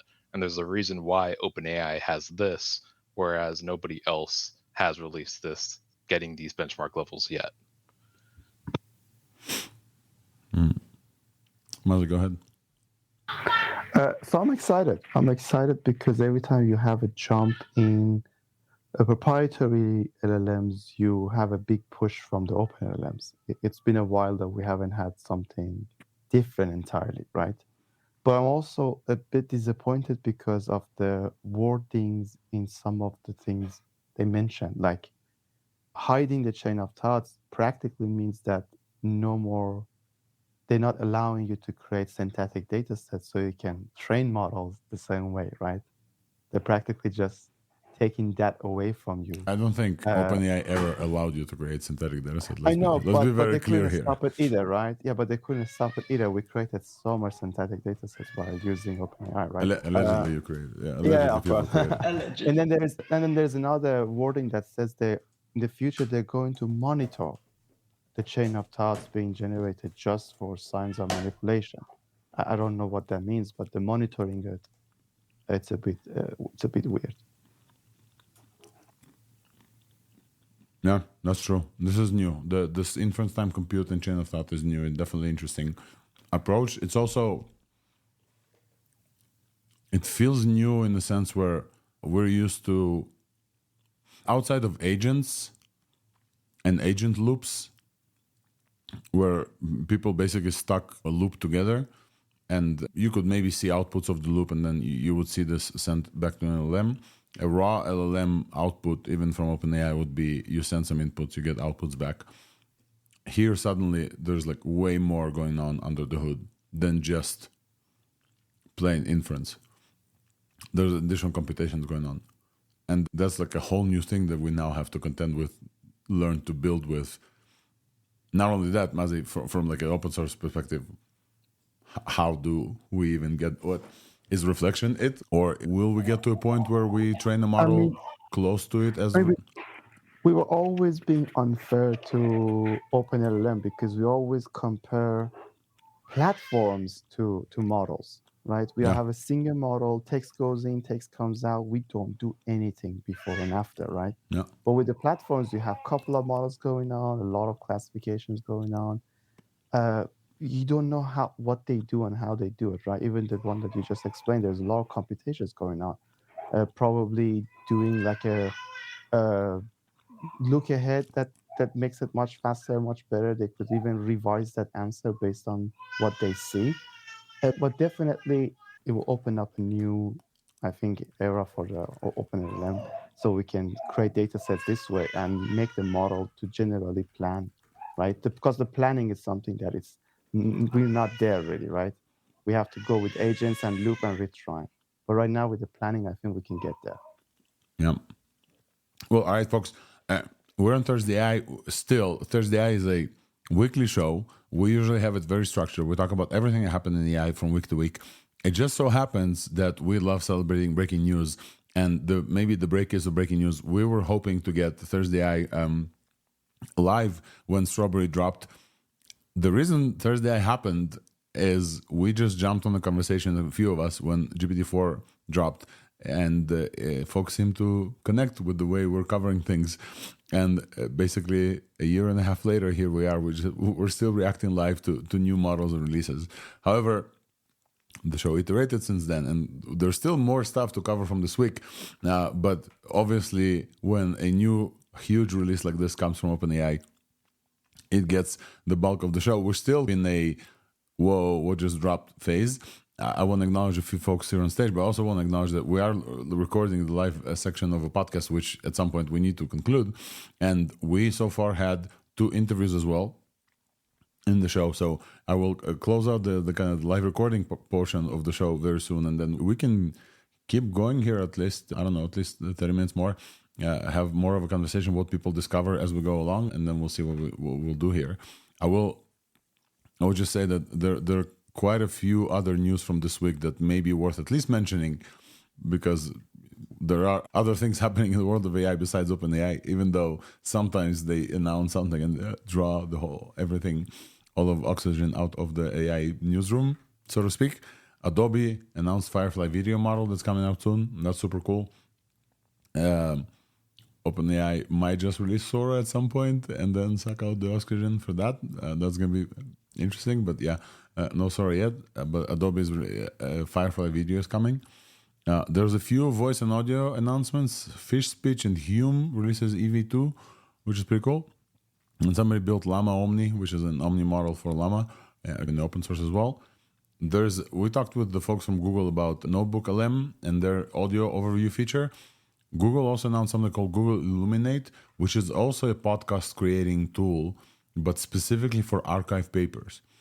So instead of dropping an archive paper in a NotebookLM, Google Illuminate will let you just search for papers and it will generate a podcast for you.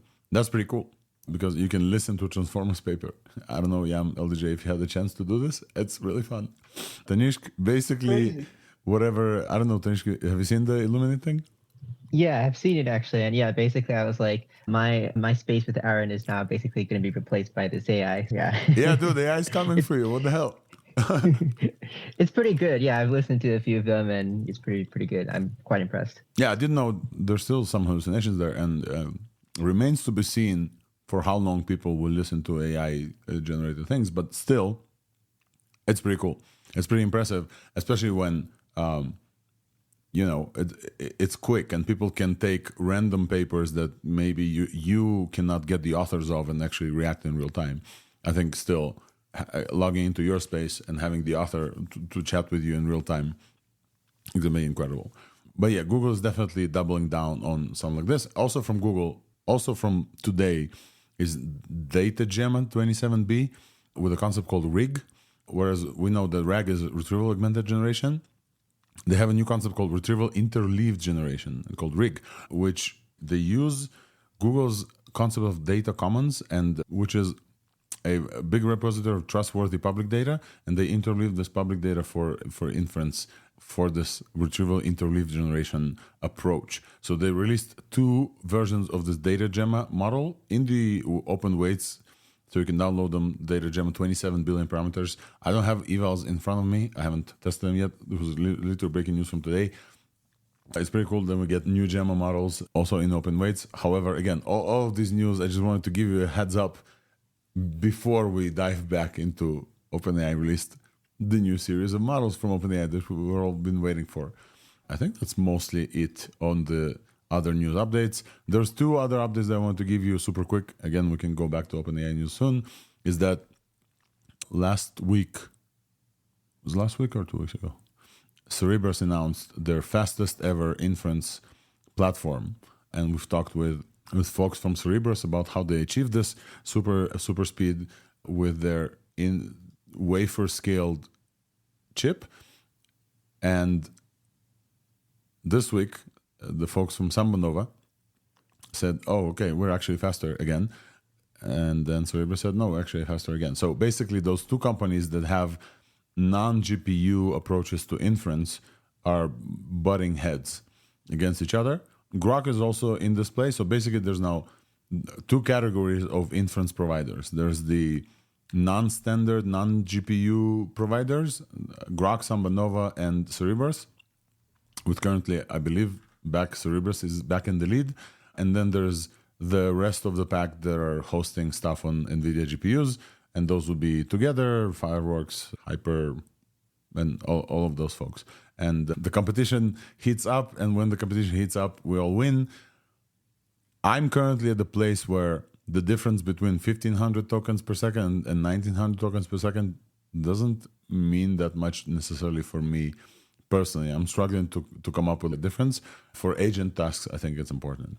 Those are the updates. Today, the record was broken twice again. Last time we talked with the Cerebras folks, they broke the record for Llama 3.1, 8 billion parameters, Llama 3.1, 70 billion parameters. So the record was broken twice again this week. So the inference speed record is getting broken left and right, worth mentioning, but not the biggest news this week. The biggest news this week just launched, and OpenAI just announced O1 series models of significantly better logic abilities. And we have other folks who haven't spoken. I would love to hear from folks about this series of models. Waike, you've been up on stage for a while and you haven't said a word. What's up? What's your take? I mean, I love it. I think what you said about it not being the better model for everything is important to keep in mind. Like for some tasks, I think GPT-4o or Claude 3.5 Sonnet are still going to be better, but for like math, coding, science, stuff like that, seems like it's just a better model. Yeah, I think we'll have to learn as a community to help folks through understanding this and help with those clarifications, and we will. I guess the worst thing about this is that the evals, our standard evals will be very interesting to see how this model will fall. I think that the main lesson here is that, OpenAI stopped eval maxing. We also should stop overfitting the evals, because even OpenAI are releasing a model where they blatantly say in your face, look, it's not going to destroy all the evals, but it's going to be a much better model on harder tasks. It does say something when you think about it.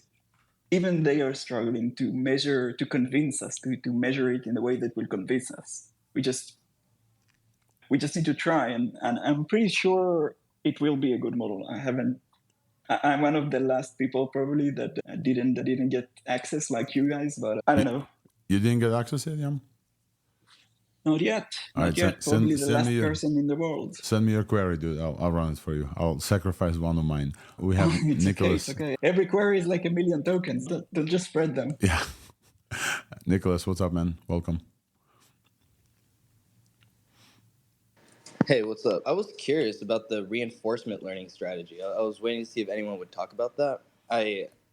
I'm really curious about what kind of online reinforcement learning strategy they use to let it come up with its own chain of thoughts and actually learn from it and keep improving instead of just get to a certain extent and just stop learning.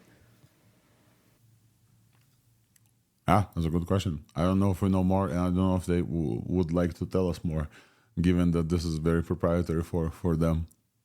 Yeah, it does look like that, because we already have, like, Google just released their paper yesterday or the day before yesterday, which should be very similar to achieving like the beam search, quote unquote.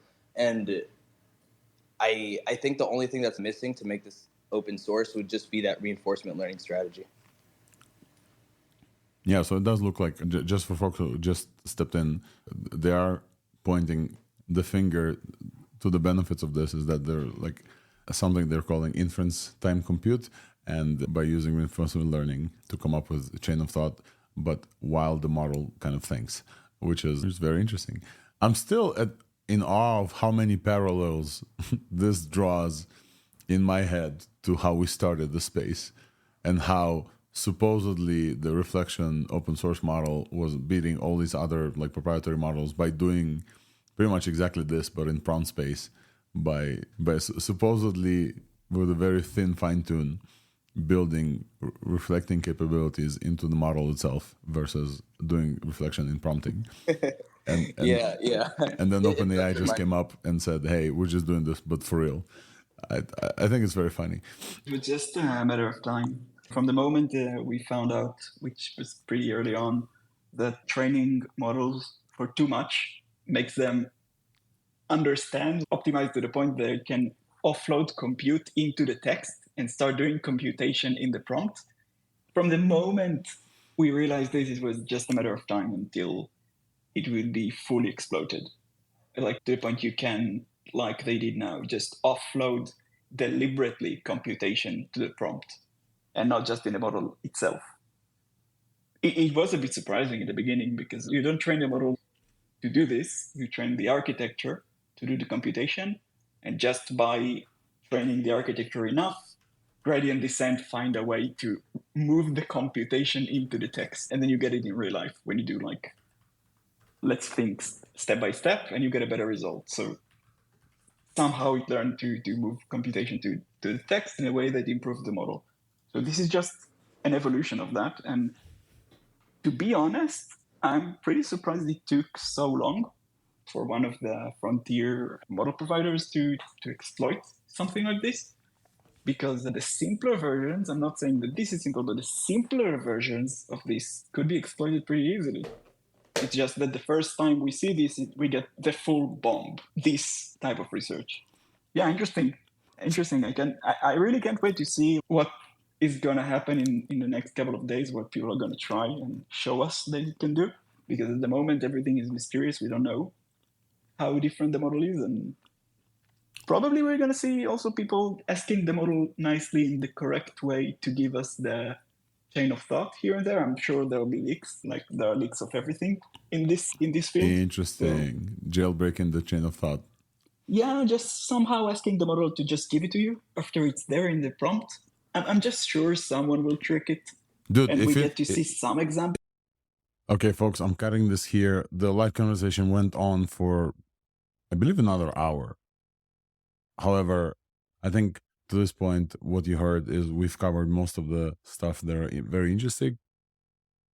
The highlights for me after having experienced this live and having now written a newsletter about this and listened to this whole recording again is this is a new scaling paradigm that's unlocked due to intelligence compute, due to inference time compute or test time compute, what they call it. This is a post from Noam Brown and backed by Jim Fenn explaining this concept as well, where previous chinchilla laws point towards the more compute you throw at training a transformer model, the smarter the model gets. They have shown here that the longer you give this type of model time to reason, the better the outputting of the results it gives you, which adds a whole complete new way of scaling those models. And so this is a new scaling paradigm. And this is very exciting. As a summary, as I said, we went on for another hour. We will have new information next week as well. But I think with this, I think it's time to conclude this week's ThursdAI. Thank you so much for tuning in. I really appreciate it. If you can do me one favor, is to share this or any other episode with a friend or two. This will really help so they'll know. And if you want to subscribe to a newsletter as well, ThursdAI.news. I really appreciate you being here, and we'll see you here next week. Cheers.